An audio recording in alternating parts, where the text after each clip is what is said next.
Assalamualaikum warahmatullahi wabarakatuh. Jumpa lagi di channel saya.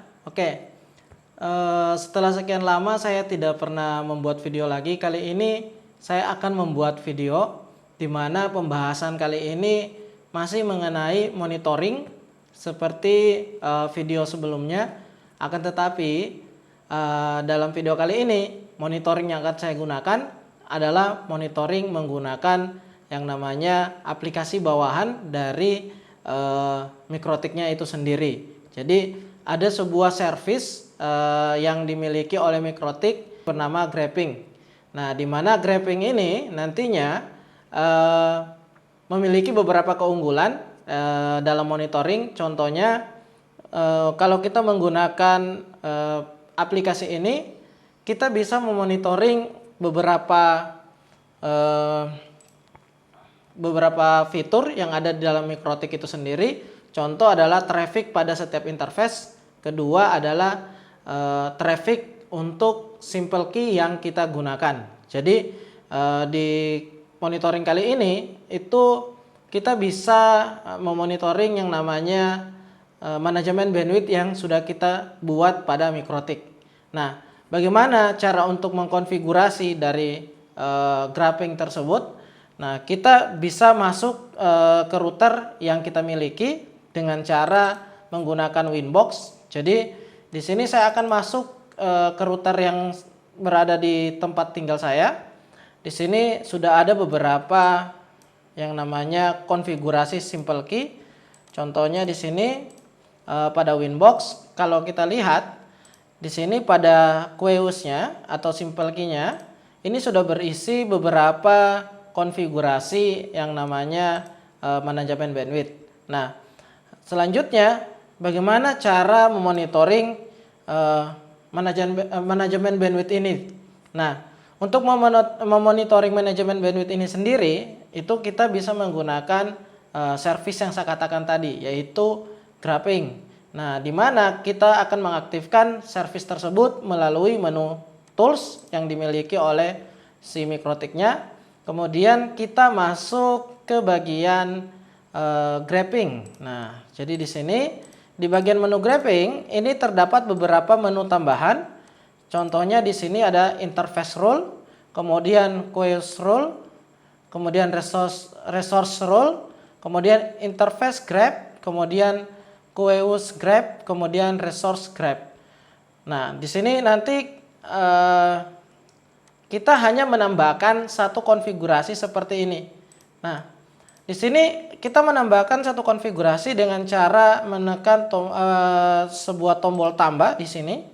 Nah, kemudian sebenarnya di bagian allow address ini bisa kita tambahkan IP sesuai dengan IP mana atau melalui IP mana kita bisa melakukan monitoring pada jaringan yang kita gunakan. Nah, di sini sebagai contoh, kalau kita memberikan allow address-nya seperti yang ada di sini, yaitu 0.0.0.0/0, maka semua network yang ada pada router ini bisa digunakan untuk melakukan monitoring graphing tadi.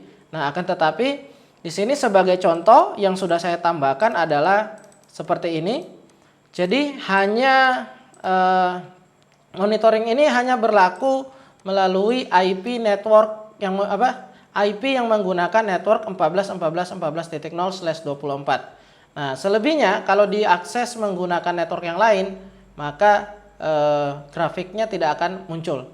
Nah, ini untuk grafik dari traffic yang dimiliki oleh interface karena kita berada di menu interface rule. Nah, selanjutnya ada yang namanya QoS rule. Nah, di sini juga saya tambahkan konfigurasi seperti ini.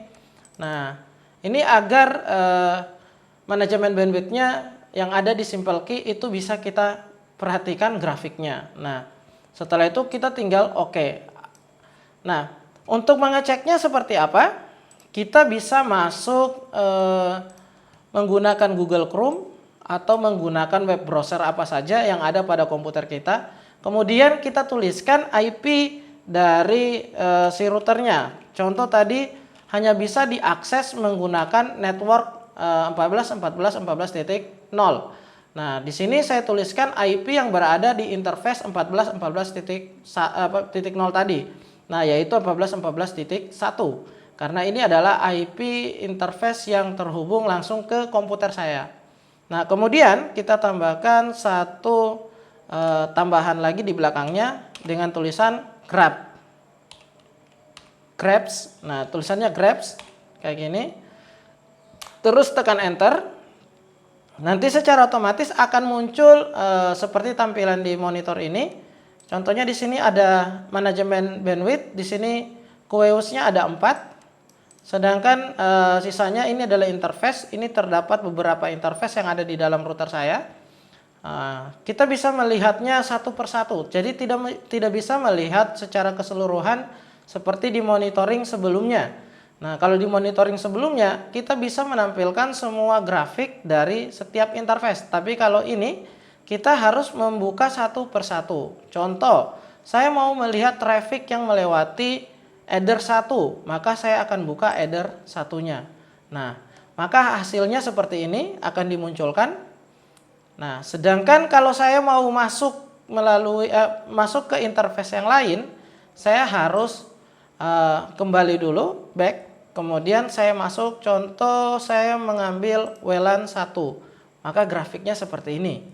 Nah, sedangkan untuk simple key-nya sendiri, saya bisa kembali lagi seperti ini. Kemudian saya akan coba klik client.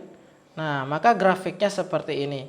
Nah, ini adalah grafik dari simple key-nya atau manajemen bandwidth-nya. Kebetulan di video sebelumnya ada yang mengomentari bagaimana dan bertanya bagaimana cara memonitoring yang namanya simple key atau memonitoring yang namanya manajemen bandwidth. Tapi di situ saya menjawabnya coba gunakan aplikasi yang lain.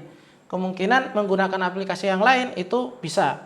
Dan ternyata ketika mikrotiknya saya buka kembali, saya pelajari kembali, saya menemukan bahwa monitoring yang bisa menggunakan beberapa cara, yaitu bisa menggunakan fitur apa saja, yaitu kalau untuk mikrotik yaitu aplikasi mikrotik yang bawaannya yaitu grafik. Nah, jadi kita bisa menggunakan aplikasi ini. Nah, bagi teman-teman yang pengen belajar bagaimana cara untuk memonitoring jaringan, nah aplikasi yang ini atau service ini itu bisa digunakan kapan saja dan sifatnya free, gratis, karena ini adalah bawaan dari mikrotik itu sendiri. Akan tetapi jika kita mau menggunakan aplikasi seperti kemarin yaitu berbayar, yaitu seperti PRTG, ya silakan. Cuma dalam monitoring PRTG kemarin saya belum bisa mendapatkan bagaimana cara memonitoring manajemen bandwidth. Nah, oke, jadi seperti itu ya cara untuk memonitoring memanfaatkan aplikasi bawaan mikrotik. Demikian video kali ini dari saya. Mungkin video ini cukup pendek. Semoga bermanfaat untuk teman-teman sekalian. Saya akhiri, wabillahi taufiq wal hidayah. Wassalamualaikum warahmatullahi wabarakatuh.